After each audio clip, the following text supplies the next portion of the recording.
Hi friends, welcome back to my channel. Manoj ని రోహిణిని ఇద్దరిని belt తీసుకుని చిత్తకొట్టిన మీనా. అసలు ఇదంతా ఎలా జరిగిందో తెలుసుకోవాలనుకుంటున్నారా? అయితే వెంటనే మా ఛానల్ ని సబ్స్క్రైబ్ చేసుకోండి. ఇంకా మనోజ్ ప్రభావతి ఇద్దరు కలిసి మీనా అయితే చాలా తిడుతూ ఉంటారు. మీనాకు చాలా కోపం వచ్చి రూమ్ లోకి వెళ్లి బెల్ట్ తీసుకొచ్చి మనోజ్ ని ఫుల్ గా చిత్తకొట్టేసింది మీనా. ఇంకా మీనా అలా కొట్టడం చూసిన ప్రభావతి ఒక్కసారిగా షాక్ అయ్యి చాలా భయపడి వెళ్లి దాక్కుంటుంది. మీనా మనోజ్ ని కొడుతుంటే అప్పుడే రోహిణి అయితే ఇంటికి వస్తుంది. మీనా ఒకసారి అసలు ఏమైంది, ఎందుకలా కొడుతున్నావు మనోజ్ ని అని రోహిణి అడిగేసరికి, మీ మొగుడు మా పూల వ్యాపారం గురించి తప్పుగా మాట్లాడతాడా?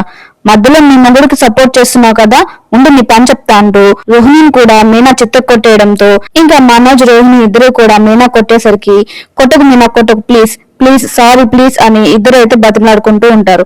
ఇంకా మీనా కొట్టడం ఆపిన తర్వాత ప్రభావతి వైపు అయితే చూస్తుంది. ప్రభావతి చాలా భయపడుతూ ఉంటుంది. వెంటనే ప్రభావతి వచ్చేసి, ఏంట్రా ఇది ఇలా చూస్తుంది, ఎంత పిలిచినా పలకట్లేదు, ఉలుకు లేదు పలుకు లేకుండా అలా నిల్చుందేంట్రా అని మనోజ్ని అడిగేసరికి, తర్వాత మీనా ఇదంతా తన ఊహ అనుకుంటూ చాలా నవ్వుకుంటూ ఉంటుంది. ప్రభావతి మనోజ్కి అయితే ఏమీ అర్థం కాక అలా చూస్తూ ఉంటారు. ఎందుకు అలా నవ్వుతున్నావు, నీకేమన్నా పిచ్చి పట్టిందా, ఎందుకు మా ఇద్దరిని చూసి నవ్వుతున్నావు అని ప్రభావతి అడిగేసరికి, నేనేమన్నా జోకర్లా కనిపిస్తున్నానా, ఎందుకలా నన్ను చూసి నవ్వుతున్నావు అని మనోజ్ అంటాడు. ఇంతలో రోహిణి వచ్చేసరికి, ఏమైందంటే ఎందుకలా మీనా నవ్వుతుంది, ఏమైందని చెప్పేసి రోహిణి అడిగేసరికి, ఏమో రోహిణి మాకు అదే అర్థం కాక మేము అడుగుతూ ఉన్నాం ఇందాక నుంచి, కానీ ఇదేమో సమాధానమే చెప్పట్లేదు రోహిణి, నువ్వేనా అడుగు అని ప్రభావతి అనేసరికి, ఏమైంది మీనా ఎందుకలా నవ్వుతున్నావు అని రోహిణి అడిగేసరికి, అది రహస్యం రోహిణి, నేను ఇప్పుడు నీకు చెప్పలేను అని చెప్పేసి మీనా అయితే నవ్వుకుంటూ లోపలికి వెళ్ళిపోతుంది.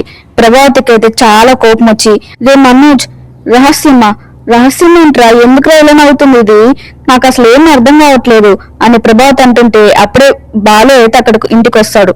రే ఏమైందిరా, ఎందుకు మన అమ్మావతి అంత కోపంగా ఉంది అని బాలు అడిగేసరికి, రే బాలు, నీ పిల్లానికి పిచ్చి పట్టిందిరా, పోయి చూడిపో ఎలా నవ్వుతుందో, మమ్మల్ని చూసి నవ్వుతుంది, ఎందుకు నవ్వుతుంది అని అడుగుతుంటే నాకు సమాధానం చెప్పట్లేదు, నువ్వేనా అడుగుపో అని చెప్పేసి ప్రభావతి అనడంతో బాలు అయితే మీనా దగ్గరికి వెళ్తాడు.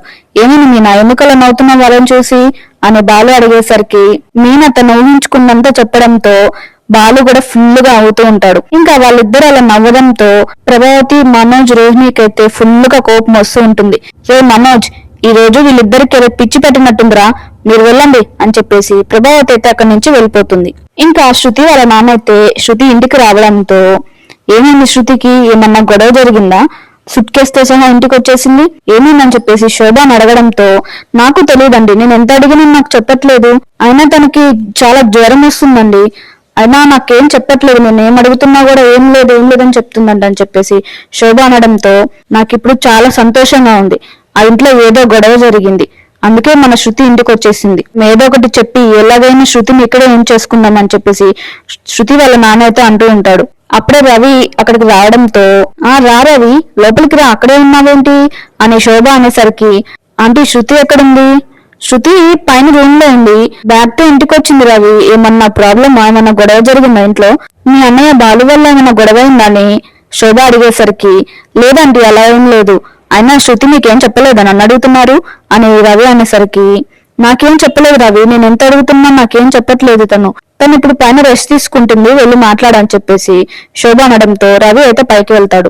రవి రూమ్ లోకి వెళ్లేసరికి శృతి అయితే నిద్రపోతూ ఉంటుంది. శృతి ఫీవర్ తగ్గిందా నీకు అని రవి అడిగేసరికి, నువ్వెవరు నన్ను అడగడానికి, అయినా నా ఫీవర్ తో నీకేం పర్లేదు, నీకు రెస్టారెంట్ ఎక్కువ కదా, నీ జాబ్ ఎక్కువ కదా, అయినా ఇప్పుడు నువ్వు మా ఇంటికి ఎందుకు వచ్చావు, మీ ఇంట్లో నువ్వు ఉండు, నువ్వు వెళ్ళిపోయి ఇక్కడి నుంచి అని చెప్పేసి శృతి అయితే అంటూ ఉంటుంది. అదేంటి శృతి అలా మాట్లాడుతున్నావు, నీకు చెప్పాను కదా చాలా ఇంపార్టెంట్ వర్క్ అని, అది చాలా పెద్ద ఆర్డర్, అందుకే వెళ్లాల్సి వచ్చింది, సారీ శృతి, ఇంకెప్పుడు ఇలా చేయను అని రవి అంటుంటే శృతి మాత్రం చాలా కోపాడుతూ మాట్లాడుతూ ఉంటుంది రవి తోటి. రా శృతి, మన ఇంటికి వెళ్ళిపోదాం, నువ్వు అక్కడ లేకపోతే నాకు అస్సలు ఉండరనిపించే శృతి, దా వెళ్ళిపోదాం, సారీ శృతి అని చెప్పేసి రవి అయితే బతిమలాడుతూ ఉంటాడు శృతిని. కానీ శృతి మాత్రం, నువ్వు సారీ చెప్తే నేను కన్విన్స్ అయిపోయి నేను నీతో రావాలనా, నేనేం రాను, అయినా ఇది నా ఇల్లు, నేను ఇక్కడే ఉంటాను, నువ్వు వెళ్ళిపో, మీ ఇంటికి వెళ్ళిపో అని చెప్పేసి శృతి అయితే అంటూ ఉంటుంది.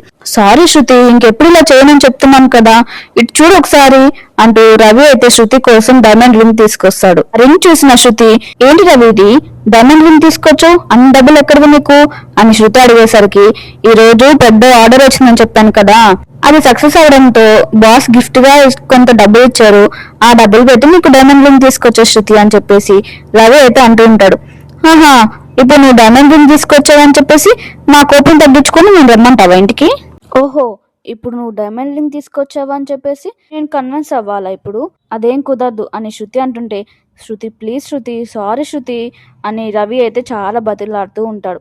ఇంకా శృతి కోపం తగ్గించుకొని, ఓకే క్షమించాలి, కానీ నువ్వు డైమండ్ రింగ్ తెచ్చిచ్చావని కాదు, నువ్వు ఇంతలా సారీ చెప్తున్నావు కదా, అందుకే క్షమించానులే అని చెప్పేసి శృతి అయితే అంటూ ఉంటుంది. ఇంకా రవి శృతి ఇద్దరు కలిసి కిందికి వచ్చేసి, మమ్మీ డాడీ నేను మా ఇంటికి వెళ్తున్నాను అని చెప్పేసి రవి శృతి అయితే అక్కడి నుంచి వెళ్ళిపోతారు. ఈ వీడియో మీకు నచ్చినట్లయితే మా ఛానల్ని సబ్స్క్రైబ్ చేసుకోండి ఉంటుంది. అదా, ఏం లేదులే మమ్మీ.